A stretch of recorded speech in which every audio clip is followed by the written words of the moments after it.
Seja muito bem-vindo. Deus abençoe você e também a sua família. Agradeço por você participar do canal. Eu quero contar para você uma experiência pessoal. Há um tempo atrás, eu decidi trocar de carro e eu descobri que se tentasse financiar, colocando na ficha avaliativa de crédito que sou pastor, eu não conseguiria financiar o carro. Não foi nada diretamente ligado ao meu CPF, à minha pessoa, mas unicamente pelo fato de eu ser pastor. Acompanhe o vídeo até o final para você conhecer os detalhes do que aconteceu. Veja só, a Igreja do Senhor passa por crises como jamais experimentou antes. Entre elas, destaco 3 que certamente abrem espaço para que qualquer outra crise aconteça na igreja. Primeira crise, crise de ensino. Em muitas igrejas, eu digo até em boa parcela, as pessoas chegam na igreja, sentam-se, mas não ouvem a explicação da palavra. Não se fala sobre conversão, mudança de vida. Não se fala sobre arrependimento, sobre responsabilidade no reino. Muitas igrejas estão pregando unicamente que as pessoas têm os seus direitos e querem e devem exigir de Deus esses direitos. Isso não é evangelho. Tira-se a cruz e prega a palavra do homem. Então, a primeira crise de ensino. Por que crise de ensino? Porque não se ensina a palavra de Deus. Segunda crise de conversão. Bom, se não se ensina a palavra, logicamente, a pessoa não se converte. Ela não entende que precisa nascer espiritualmente, que precisa crer em Jesus, recebê-lo pela fé e se arrepender dos seus pecados. E além da crise de ensino e crise de conversão, a crise de identidade.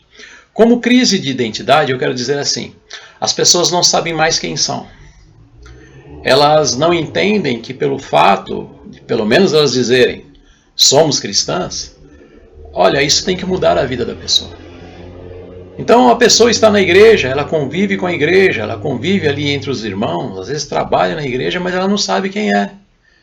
Ela não entende que precisa ter responsabilidade na sociedade, que precisa ser uma melhor pessoa, porque a palavra de Deus diz que nós éramos de um jeito.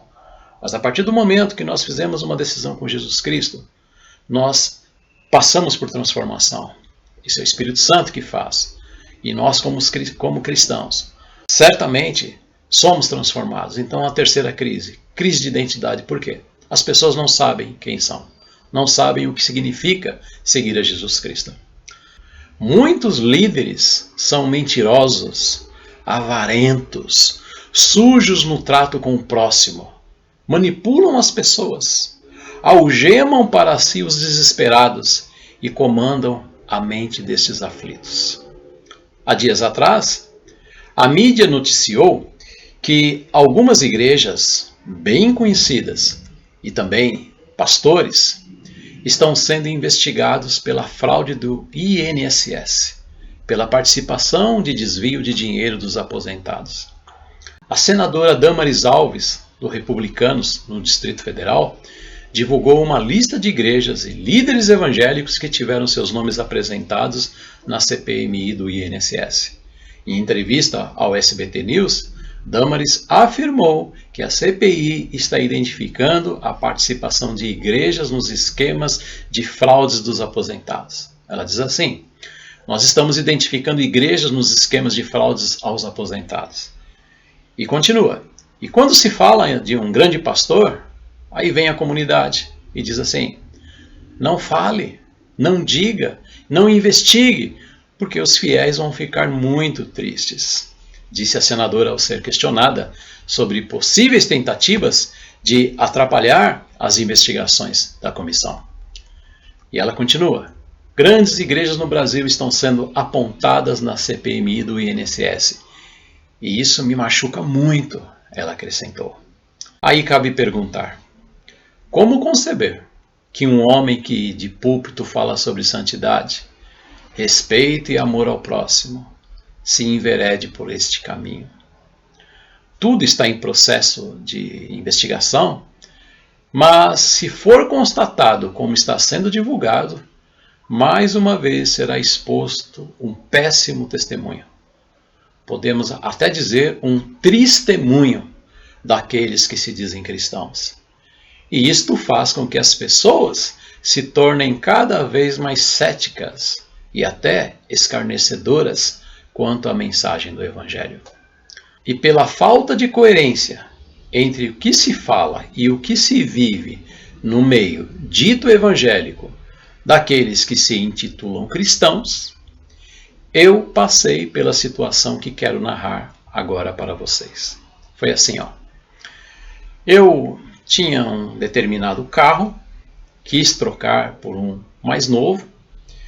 Eu tenho um amigo, um irmão em Cristo, dono de uma agência de carro, uma pessoa que caminha com Deus desde a sua mocidade.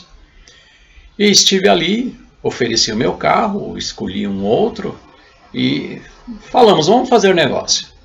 Bom, eu dei o meu carro como entrada, precisava então financiar a diferença. Ele foi preencher os meus dados, trouxe a ficha avaliativa de crédito para mandar para o agente financeiro. E ele me entregou e ao mesmo tempo ele pediu licença e releu. E ele olhou para mim e falou assim, eu coloquei aqui a sua profissão, Marcelo, como pastor. Eu falei, sim, eu sou pastor. Tenho outra profissão, né? Mas se você quiser colocar pastor, tá tranquilo.